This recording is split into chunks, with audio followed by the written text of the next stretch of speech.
Assalamualaikum warahmatullahi wabarakatuh. Selamat datang di channel Mitos Indonesia. Sono dong. Dari sini mulu soal kali-kali. Ini jadi host siapa? Jadi kita pakai dua kamera, dari sini sama dari sana. Iya benar. Cuman ternyata kayaknya enakan dari sana. Emang dari sana tapi sekali-sekali ke sono gitu. Ya, kalau di situ kan biar nangkep hostnya gitu kan. Nangkep gua. Iya. Hostnya lu. Oh iya, oke. Sampai jumpa. Kocak banget ya. Oke, di video kali ini kita mau bahas apa sih Pak sebenarnya? Harusnya Bapak enak sih. Nggak apa-apa, ini latihan. Kalau di depan kamera langsung berubah ya? Susah ya? Langsung berubah ya? Ini latihan. Nggak apa-apa. Oke, Mitos Indonesia. Tapi kan dulu kan kita public figure, kenapa saya jadi goblok ya? Enggak, ini beda. Ngomong di depan kamera mau ngomong di depan juga. Ini lama-lama kita jadi kelas motivasi. Iya, nggak apa-apa. Jadi, nah karena ini salah satu video yang kita mau bahas. Jadi selama ini openingnya belum ya? Enggak usah, ntar kita gitu. Dah. Oke. Apa sih ini? Ini channel apa sih anjing? Oke. Ya. Biar langsung ke materi inti nih. Dari tadi kita ngelawak mulu. Kita mau bahas yang lagi rame. Sebenarnya nggak rame ya. Ini udah dari tahun 90-an ini udah rame banget. Udah terkenal di mana-mana dan katanya ada yang ngerasain, ada yang ngalamin gitu kan. Nah, gue pribadi sebenarnya belum pernah tahu apa rasanya dan gimana. Bapak tahu santet? Kenapa ketawa? Gimana? Aduh, diem aja. Apa gue jadi moderator dah lu di sini? Oh gitu. Jadi kan gue nggak paham santetnya. Oh iya. Iya. Jadi, yuk. Pertanyaannya apa? Pertanyaan Bapak tahu santet? Tahu. Tahu. Udah sering denger nama santet? Sering. Nah itu materi. Biasanya saya makannya itu yang bumbu. Bini saya yang kecap. Sate, Pak. Santet. Emang ada ya? Ada. Bumbu kecap. Ya ampun. Ini Pak, saya kasih tahu aja nih briefnya nih. Gak jelas. Astagfirullah, ini mau mulai nggak sih sebenarnya? Sumpah. Atau mau kita matiin dulu? Nggak usah dimatiin. Udah aja. Daya mulai. Ya kita mulai ya. Ya. Oke, ini kayak ngobrol biasa aja. Jadi di sini narasumber kita itu bukan narasumber ya. Ini sebenarnya pemilik channelnya dia. Ya. Saya yang numpang. Iya. Jadi beliau ini Bapak Asmadi. Iya. putranya Bapak Ahmadi, yaitu Bapak Muhammad Ramadi, akan membahas dan mengupas habis tentang mitos-mitos di Indonesia. Banyak yang bilang mitos-mitos itu sesuatu yang perlu dibudayakan, ya kan? Betul. Banyak yang bilang juga mitos itu sesuatu yang wah itulah Indonesia gitu kan. Nah, tapi apakah tanggapannya Bapak Ramadi? Oke, di video yang pertama kita akan bahas tentang ilmu santet, Pak. Wah, jujur aja belum pernah saya bikin itu, Pak. Katanya ilmu hitam yang paling ditakutin di Indonesia. Iya, benar. Itu ilmu santet. Iya. Itu mitos atau fakta? Ilmu santet. Ilmu santet itu di bahasa Indonesia itu ya. Kalau di bahasa Arab itu kan sihir. Oh, sihir. Kalau bahasa kitanya sihir gitu. Sihir. Kalau dulu memang kalau sihir itu pasti ada. Sihir itu ada dan dapat dipastikan itu ada. Kalau sihir nih ya. Tapi kalau santet, nah ini perlu di garis bawahi. Kalau santet menurut saya ada dan tiada. Kayak lagu. Oke. Hari ini nih Pak, Bapak Ramadi, ya kan? Iya. Saya manggilnya Bapak Om sama Tante nih. Miss. Mas saya, aduh. Oh iya, kita belum kenal. Oh, ntar aja kan. Jadi di video kali ini nih kita akan bahas tentang yang lagi santer di Indonesia. Itu ilmu santet. Nah, itu nggak santer sih. Itu udah lama. Sebelum kita mulai ini saya kenalin dulu Bapak Muhammad Ramadi ini dulu aktivis ya teman-teman semua. Beliau tuh aktivis di bidang persantetan. Oh, bukan. Tadi dikira saya pelaku santet. Oh bukan, iya. Jadi beliau termasuk yang aktif dan menekuni hal-hal yang berkaitan goib ya Pak. Lebih ke pengen tahu aja sih. Oh pengen tahu. Nah makanya Dan setelah KU, beliau akhirnya membuat channel Mitos di Indonesia ini. Iya.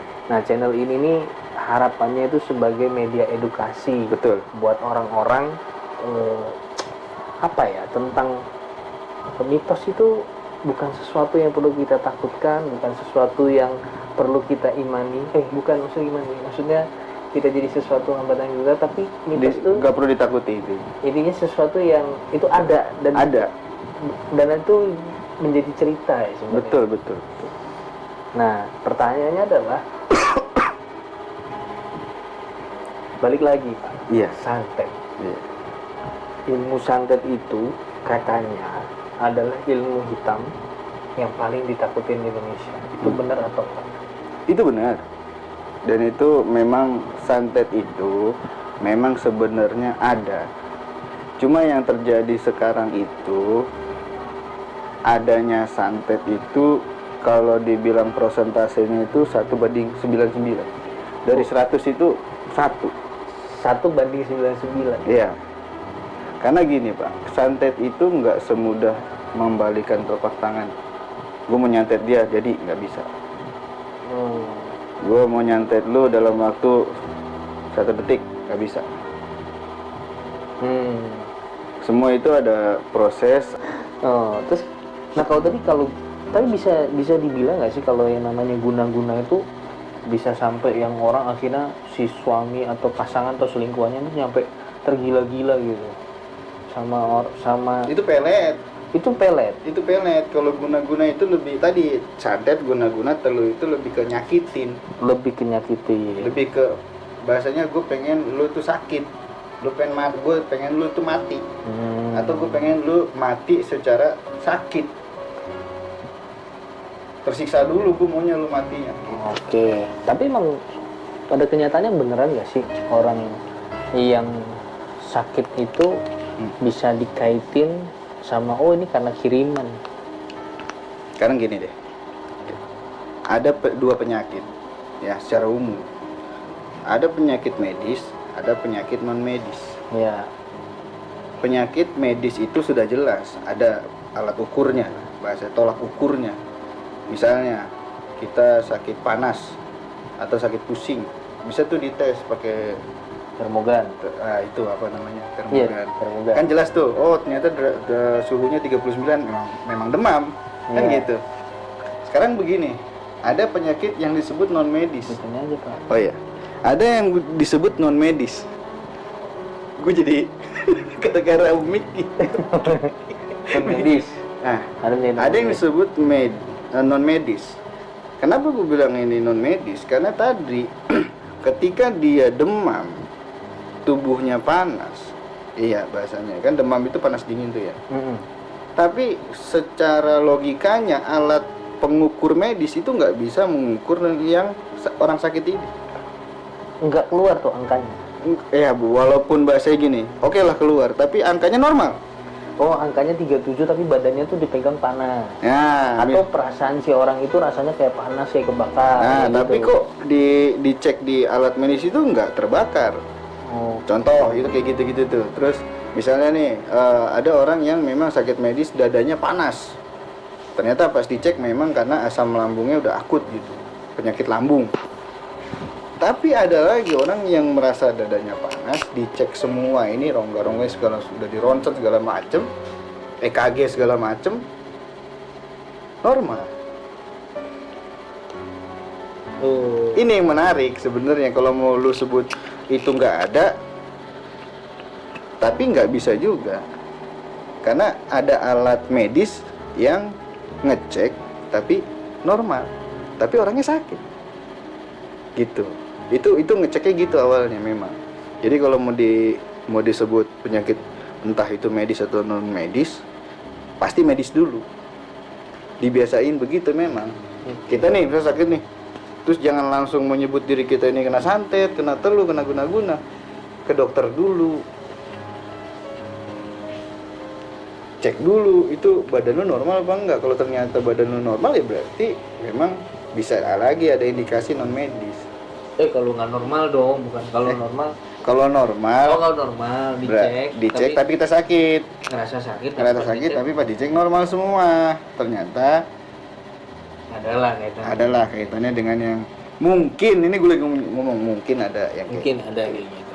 karena kan tadi balik lagi tadi yang tadi Sebenarnya lebih enak mengatakan santet itu sihir sepertinya ya.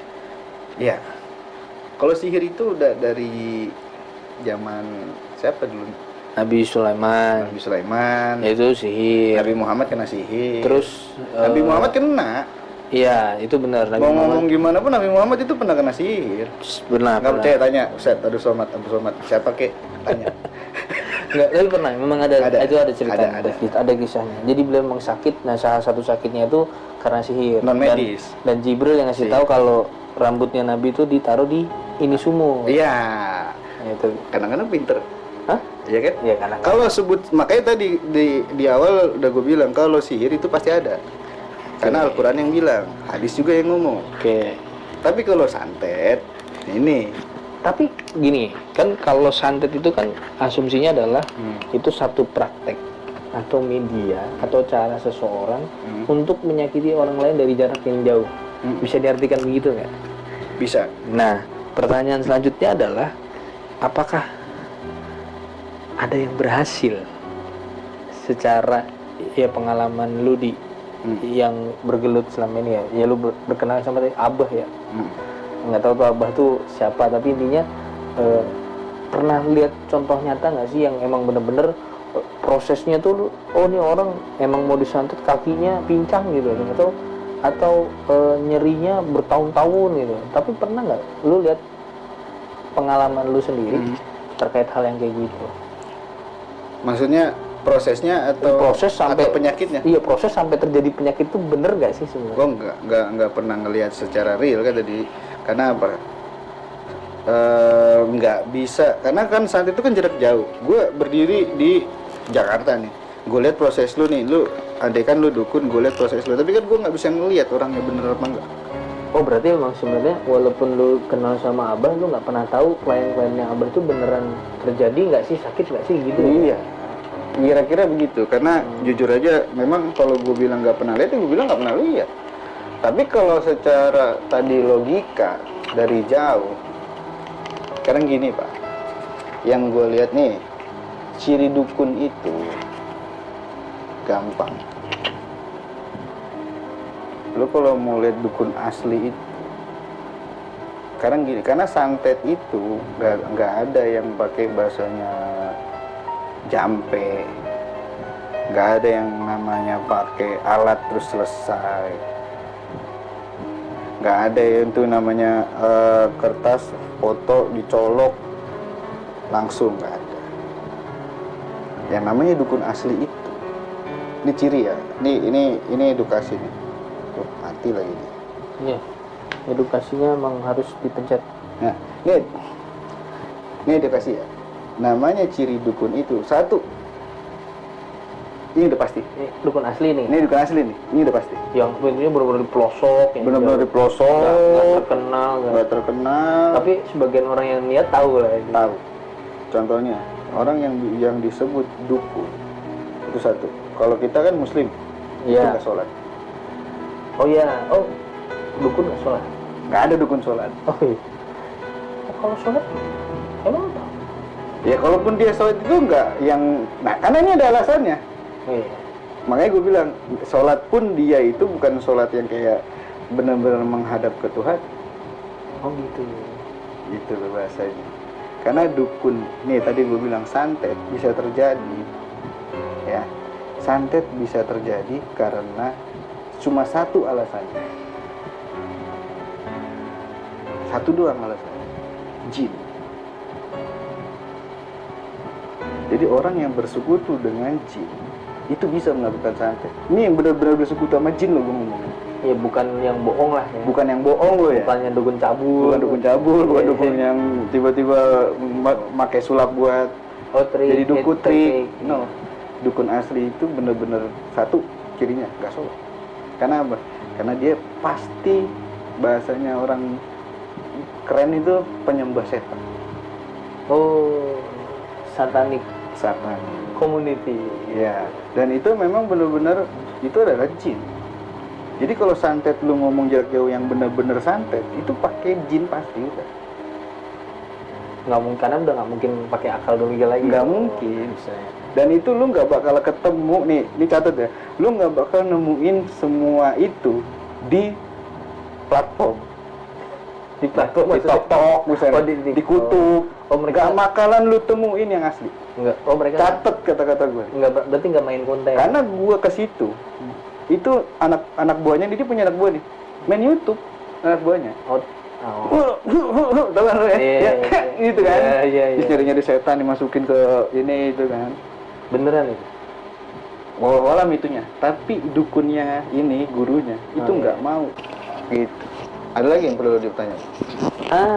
Karena kita udah lumayan banyak ngebahas tentang santet, ya mungkin nanti di next video gua akan tunjukin lah beberapa contoh-contoh yang sebenarnya mungkin jadi pertanyaan, apakah ini santet atau bukan. Oh Jadi iya, ada oke. video yang gangguannya itu bukan ke orang ya, tapi lebih ke aktivitas rumah. Oke. Gitu loh. Itu bisa juga dijawab kan? Ya, yang pintunya gudrak-gudrak. Oh, iya. Gordengnya ketarik. Tapi Itu viral itu?